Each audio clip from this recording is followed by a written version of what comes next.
వాళ్ళే టచ్ చేయాలి. నిజంగా చెప్పాలంటే వాళ్ళ కమ్యూనిటీ వాళ్ళే ఈయన గుర్తాలు కొట్టాలి. లేకపోతే అమ్మాయి పెళ్లి చేసుకోవడం సాంప్రదాయం అని నువ్వు అంటున్నావా? ఒక అమ్మాయి పెళ్లి చేసుకోవడం సాంప్రదాయం నువ్వు అంటున్నావా?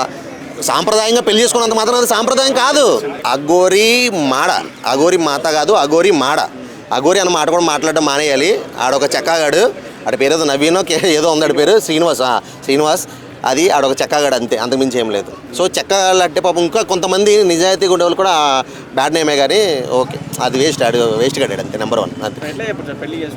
అది చాలా తప్పు, నిజం చెప్తున్నా కదా. అది ఒక మాత, అఘోరి మాత అని ఒక రెస్పెక్ట్తో, ఒక ఇదితో తీసుకెళ్ళి ఇంట్లో పెట్టుకుంటే వాళ్ళ కొడుకు మీద పడడం, వాళ్ళ కూతురు లేపుకెళ్ళిపోవడమే కాకుండా బయటకు వచ్చి ఆ వీడియోలు ఇది సరే ఏదో పడ్డారు చేస్తున్నారు, మళ్ళీ ఈ పబ్లిసిటీ ఎందుకు, ఆ వీడియోలు ఎందుకు? మాకు దరిద్రం కాకపోతే పొద్దున్న లేస్తే ఎక్కడ చూసినా ఈ అఘోరి అని, ఈ అఘోరి గారు ఘోరమైన ముఖం చూడలేకపోతున్నాము. నెక్స్ట్ వచ్చేసి అఘోరి అని పేరు పెట్టుకుని ఇన్ని ఘోరాలు చేస్తున్నాడు ఏంటంటే అసలు బాబా పిచ్చి లేస్తుంది పై. నిజంగా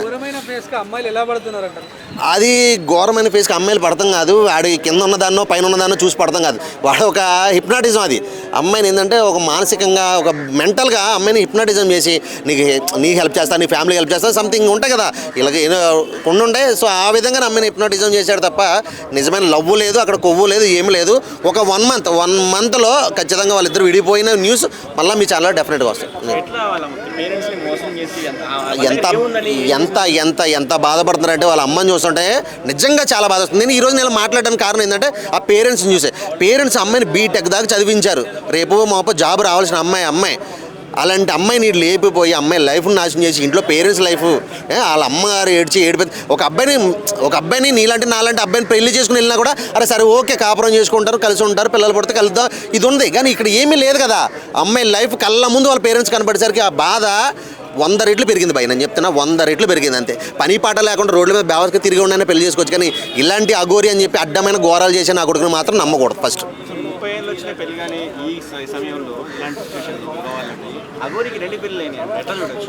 పెళ్ళిళ్ళు 2 అయినాయి కానీ ఎఫ్ఐఆర్లు మాత్రం ఎన్నో ఉండేవాటి ఆడికి. నాకు తెలిసినంతవరకు పెళ్ళిళ్ళు మాత్రం 2 ఇంకా వస్తున్నాయి. కొన్ని నన్ను లవ్ చేసాడు, నన్ను పెళ్లి చేసుకున్నాడు అది అని చెప్పి కొన్ని న్యూస్లు వస్తున్నాయి. సో ఇలాంటి ఇంకెన్ని రావాలో, ఎన్నో వస్తాయో కూడా తెలియదు. అది ఇది అంటే వీడి దగ్గర ఏంటంటే డబ్బులు ఉన్నాయి. ఎట్లా అంటే ఆ పూజలు చేస్తా, ఈ పూజలు చేస్తాను, అక్కడ నుంచి 2 లక్షలు, ఇక్కడ నుంచి 10 లక్షలు అన్నీ దెంకొచ్చి ఆ చేతబడి పూజలు ఏవో చేసేసుకుంటాడు. ఆ చేస్తాడో లేదో కూడా తెలియదు. కొన్ని అయితే డబ్బులు తీసుకుని వెళ్ళిపోయినవి ఉన్నాయి. సో ఇట్లా డబ్బులు అంతా ప్యాక్ చేసుకుని దగ్గర పెట్టుకున్నాడు వీడు. కార్లు కొనడం, ఐఫోన్లు వాడడం, కారు నిండా ఇప్పుడు బీర్లు, గంజాయిలు, సిగరెట్లు. ఆడు రాయల్ లైఫ్ ఎవరికి రాదు. నిజంగా డైలీ పని చేసుకునేవాడు కూడా ఆడు రాయల్ లైఫ్ రాదు. ఆ రేంజ్లో మెయింటైన్ చేస్తున్నాడు. కాబట్టి సో ఆ మెయింటెనెన్స్లో కొంతమంది హెల్ప్ చేస్తున్నట్టు నటిస్తూ వాళ్ళని లొంగ తీసుకోవడం, మాయ మాటలు చెప్తాం, ఇది చేస్తున్నాడని నా ఫీలింగ్ అంతే. ఇప్పుడు సాంప్రదాయబద్ధంగా అంటే అమ్మాయి పెళ్లి చేసుకోవడం సాంప్రదాయం అని నువ్వు అంటున్నావా? ఒక అమ్మాయి పెళ్లి చేసుకోవడం సాంప్రదాయం నువ్వు అంటున్నావా? సాంప్రదాయంగా పెళ్లి చేసుకున్నంత మాత్రం అది సాంప్రదాయం కాదు. అవుతుందా? అవ్వదు. అబ్బాయి పెళ్లి చేసుకుంటే అది సాంప్రదాయం. పూజలు చేసుకుని 10 మందిని పెట్టుకుని చేసుకున్నది సాంప్రదాయం, పెళ్లి కానే కాదు. అది చాలా దారుణం. అది చేసిన వాడికి బుద్ధి ఉండాలి. ఫస్ట్ ఆ పెళ్లి చేసిన వాడికి బుద్ధి ఉండాలి. దాన్ని సపోర్ట్ చేసి వెనకాల ఉన్నారు కదా, వాళ్ళకి బుద్ధి ఉండాలి. అది